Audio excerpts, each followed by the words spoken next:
Hi everybody, this is Mike Gerdes with the Greater Philadelphia Center for Spiritual Living with Wonder Dog Yoga, back to bring you another love note.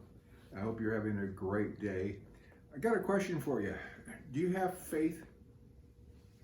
I found that everybody has faith in something. Sometimes we may have faith in a higher power, we may have faith in God, we may have faith in the law, the way the law of mind works. We may have faith in that the law of cause and effect works.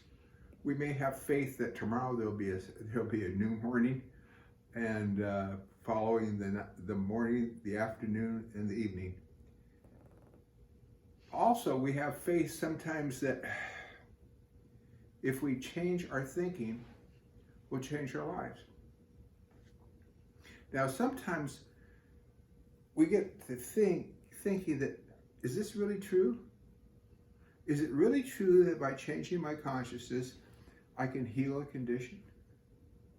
Is it really true that by changing my consciousness, by what I'm dwelling on, what I've subjectified or embodied within my heart and soul, is going to manifest? Is that really true? Well, try it. See what you think. One of the lovely things about our teaching is that the only thing that we ask you to take on faith is that you don't have to take anything on faith.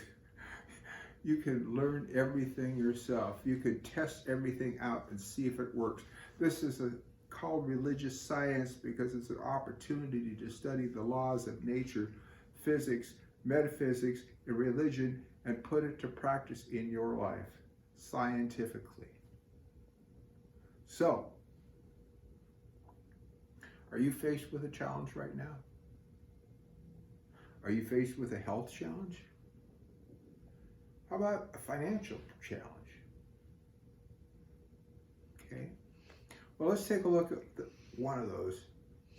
Let's say you've got a health challenge going on right now. Question I have for you is God all there is or not? You have to make that decision. Now, for those of you or those people that believe that there's a God and a devil, that there's a good and a bad, that there's a separation out there between heaven and hell and all that kind of stuff, that's going to be a little tough to really be centered in knowing the Christ presence or the Spirit of God within them. But if you believe along the lines that we teach, that there's one life, one love, one power, and that it expresses itself in you, as you, and through me too, then we can recognize it as God is wholeness. God in you expresses as wholeness. Does that make sense? You see, you cannot be ill. Not the real you. Not the real you, the real self of you, the spirit self of you cannot be ill. Now you say, well, how come I'm coughing and hacking and wheezing and all that kind of stuff? Well, stuff happens. And usually this stuff happens because of an idea in consciousness that either we planted unintelligently or we allowed ourselves to gather because of who we hung out with. This race mind situation. You know, there's something to the adage of hanging around with the right people, and if you hang around with the wrong people, it's catchy. So let's focus on staying healthy. Let's focus on thinking good thoughts. Now, we don't teach that you need to stay away from doctors or anything like that. But we're recognizing this body is in effect, and the conditions of this body, whether you're healthy, you're whole, you're sick, or whatever, that's just an effect. It's not the truth of who you are. Do you understand what I'm saying here? And so if we want to move from illness to health, we need first to recognize who we really are. And it's from that inner wholeness that outer wholeness comes forth. We need to focus on and embody that idea of wholeness as us, God's wholeness as us. Let's take a look at the thought about prosperity. It's the same thing. Is God prosperous?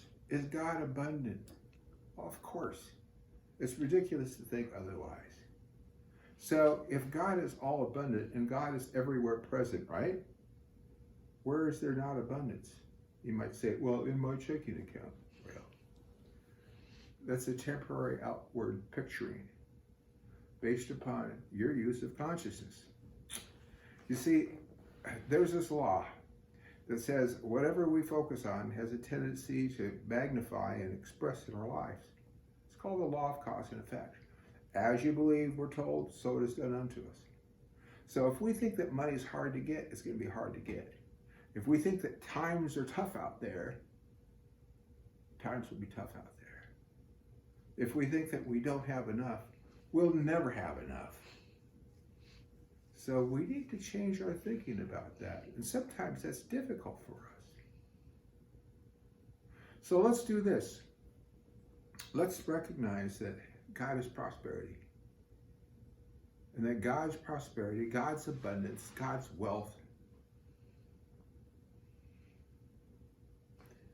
as us, is whole, abundant, and right here, right now.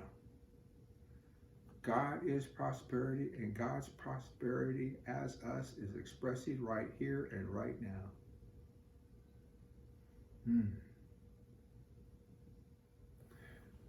We could do the same thing with right and perfect expression, the right job, the right loving relationships. The point of it is we need to get our heads screwed on straight. We need to get our thoughts screwed on straight. And it's not just about thinking along certain lines, it's about embracing the consciousness of spirit.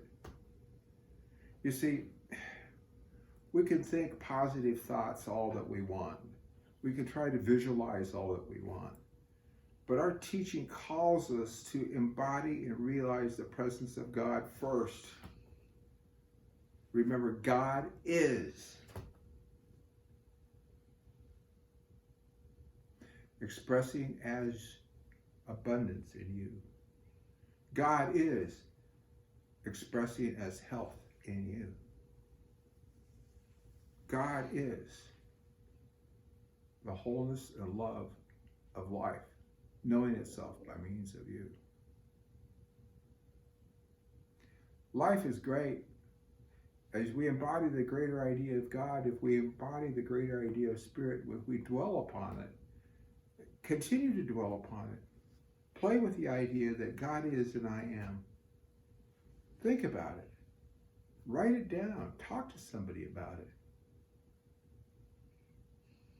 And then do something else too. When you have little demonstrations, little things where your life seems to change or be changed because of a change in consciousness on your part or use with a practitioner, for God's sakes, write it down. Keep track of it. Because sometimes the quote-unquote normals, some people refer to them as miracles, that happen in our life, we just take them for granted. Don't take this stuff for granted. And the miracles, quote-unquote, that you find expressing and doing in your life can serve as an example for other people to increase their faith. So yeah, we either have faith in God or we have faith in something other than God. And if you believe that God is all there is, that's all you need to have faith in.